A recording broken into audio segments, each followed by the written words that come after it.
ended up with Glazer. They never looked back. And Lewis says, you know, black people are saying, you know, look at Louis Armstrong making all that money for the white man. But Lewis says, have you ever seen Louis Armstrong need anything? Which really says everything. And then he talks about some of the conditions that Lewis grew up in, why a black artist needed white representation.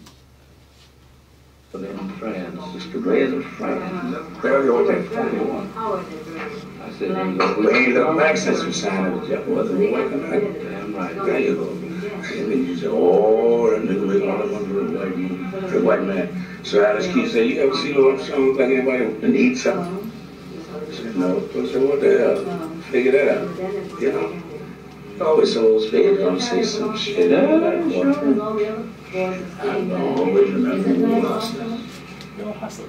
Yeah, because in those days, what they talking about, the place get raided, you know?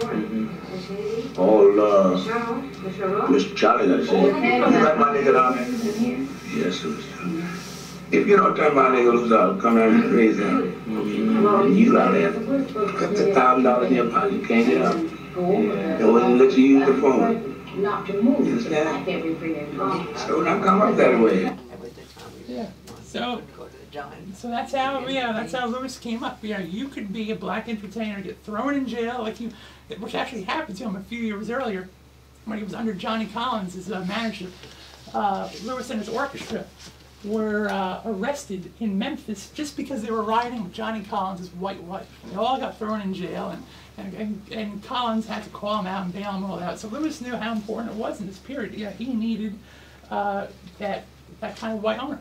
In fact, Lewis got this advice early on in New Orleans, and he would repeat this to this dying day. He would repeat it on talk shows. A black person, his friend named Slippers, said to Lewis, when you go up north, always get a white man, put his hand on your shoulder and say, that's my nigger. And Lewis always told that story, and again, people would get uncomfortable, but Lewis had no regrets. You know, with Glazer, his career thrived. Of course, it's the late 1930s, early 40s. Lewis is still experiencing racism on the road in the South, everywhere he goes. I want to read a quote from Lewis in 1967. When I was coming along, a black man had hell. On the road, he couldn't find no decent place to eat, sleep, or use the toilet. Service station cats see a bus of colored bandsmen drive up and they would sprint to lock their restroom doors.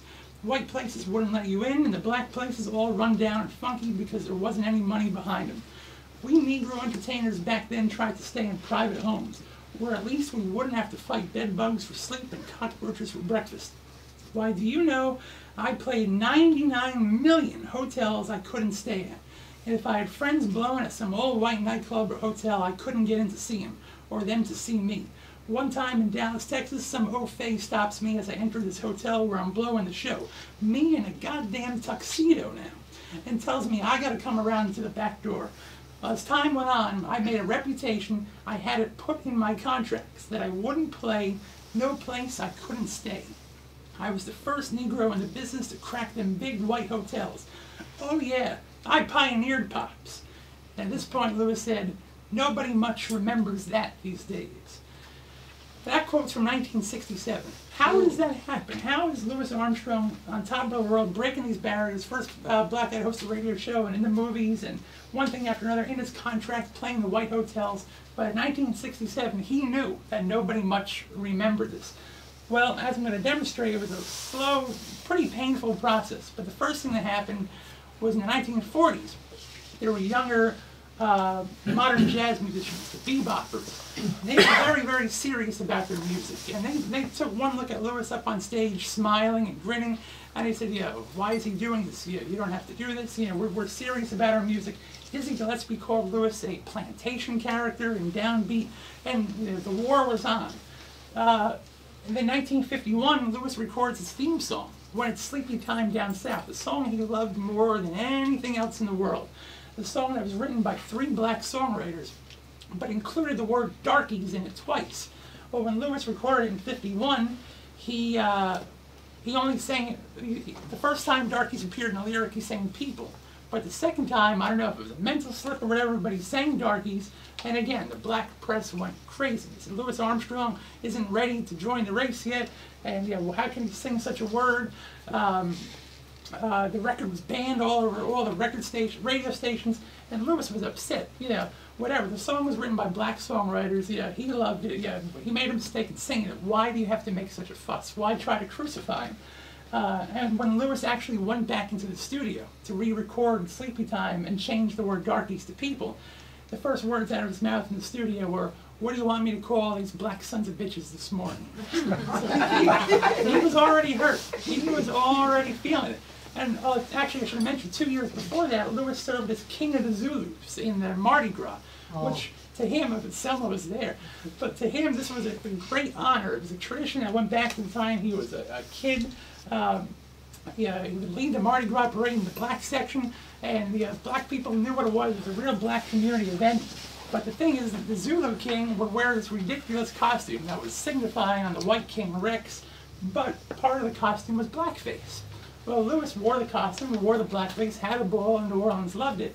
But when photos came out and spread across the country, good night, again, the black press, look at Louis Armstrong, this black attorney in Chicago, George Adams, wrote, "I can't imagine a man who has risen to the heights as Louis Armstrong has, who would stoop to such foolishness and thus disgrace all Negroes. It's unbelievable that an internationally famous musician would insult the face which he should dignify." So, Lewis didn't know where this criticism was coming from. At this time, his popularity was almost higher than ever before, and here he is getting it from the black race. At the same time, the white jazz critics, they jump in, and they start using the Uncle Tom word. Wilfred Lowe, in 1954, the Jazz Journal, reviewed an Armstrong performance and wrote, he wrote of Lewis's level of blackface buffoonery, and his concerts seldom rise above the plane of a coon carnival, complete with comedy splits and other vulgarities. A British writer wrote an article about Lewis called "Jazz in Turmoil: The Flight from Uncle Tom." Harold Lovett in Metronome wrote of Uncle Lewis. So these are the white jazz reporters going on this whole Uncle Tom thing.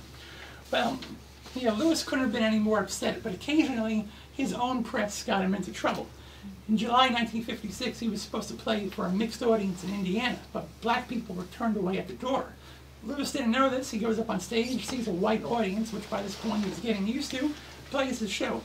Well, afterwards, the black people are turned away. They go to the black press. The black press quotes Lewis saying, "Armstrong stated that he wouldn't hesitate to play before Jim Crow audiences.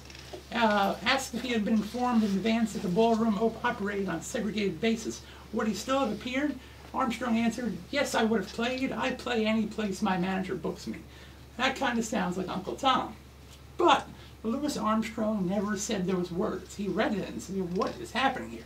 And he personally called up the Pittsburgh Courier and said, "Nothing could be further from the truth. What are they trying to do?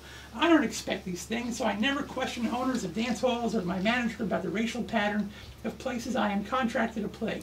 I certainly didn't expect to run into this kind of business in Indiana. The fellow who wrote that story put words in my mouth I never spoke. I have been with Joe Glaze for too many years to worry about where I play and for whom. He is as keen on the race question as I am and goes to great lengths to keep the record straight. Somehow I have always been a greater attraction among whites than my own people, a thing which has always disturbed me.